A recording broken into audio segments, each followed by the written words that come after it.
TAT પરીક્ષાને લઈને વહેલી સવારે ઉમેદવારો માટે એક મહત્વની સૂચના જાહેર કરવામાં આવી છે. ટાટ પ્રિલિમ્સ પરીક્ષા 2026માં ઉપસ્થિત થયેલ ઉમેદવારો માટે આ એક અગત્યની સૂચના જાહેર કરવામાં આવી છે.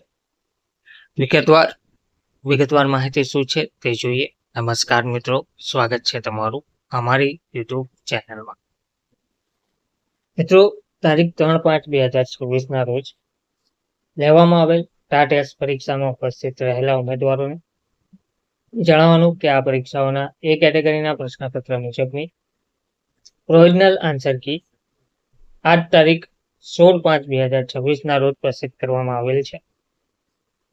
આ પરીક્ષાના પ્રશ્નપત્રના કોઈ પ્રશ્નના ઉત્તર બાબતે આપ રજૂઆત કરવા માંગતા હોય તો acbpokli.com પર ઓનલાઈન રજૂઆત ક્વેરી કરવાની રહેશે, જેના સ્ટેપ આ સાથે સામેલ છે.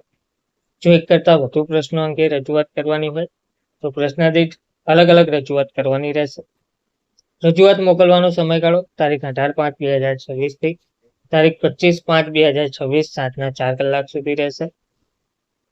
પ્રોવિઝનલ આન્સર કી પ્રશ્નપત્ર સિરીઝ ABCDE પૈકી માત્ર સિરીઝ A ના પ્રશ્નપત્ર અનુસાર છે, જેથી રજૂઆત કરવાના આપે પ્રશ્નપત્ર સિરીઝ A મુજબના પ્રશ્ન નંબરનો ક્રમ નંબર જ દર્શાવવાનો રહેશે.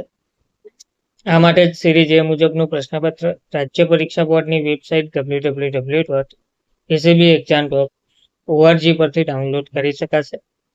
જે પ્રશ્નના ઉત્તર અંગે રજૂઆત કરવી હોય તેના આધાર માટે રજૂ કરવામાં આવતું પુસ્તક સરકાર દ્વારા પ્રકાશિત થયેલું હોવું જોઈએ. એટલે કે કોઈ ખાનગી પ્રકાશનો દ્વારા પ્રકાશિત થયેલ પુસ્તકો સાહિત્ય આધાર તરીકે માન્ય રહેશે નહીં. આધારો વગરની રજૂઆતો ધ્યાને લેવામાં આવશે નહીં. નિયત સમય મર્યાદામાં એટલે કે તારીખ 25/5/2026ના સાંજે 4 કલાક સુધીમાં મળેલ રજૂઆતો ધ્યાને લેવામાં આવશે. આ પરીક્ષામાં ઉપસ્થિત હોય તેવા ઉમેદવારો જ આ પ્રકારની રજૂઆત કરી શકશે, જેની ખાસ નોંધ લેવા વિનંતી કરવામાં આવી છે. ટાટ પરીક્ષા માટે જે રજૂઆત કરવાની માર્ગદર્શિકા છે તેના પર એક નજર કરીએ તો ભાગ 1માં સૌથી પહેલા લોગિન કરવાની રીત જોઈએ. સ્ટેપ 1, તમારો સીટ નંબર દાખલ કરો. સ્ટેપ 2, તમારી જન્મ તારીખ ડેટ ઓફ બર્થ પસંદ કરો. સ્ટેપ 3, આગળ વધો બટન પર ક્લિક કરો.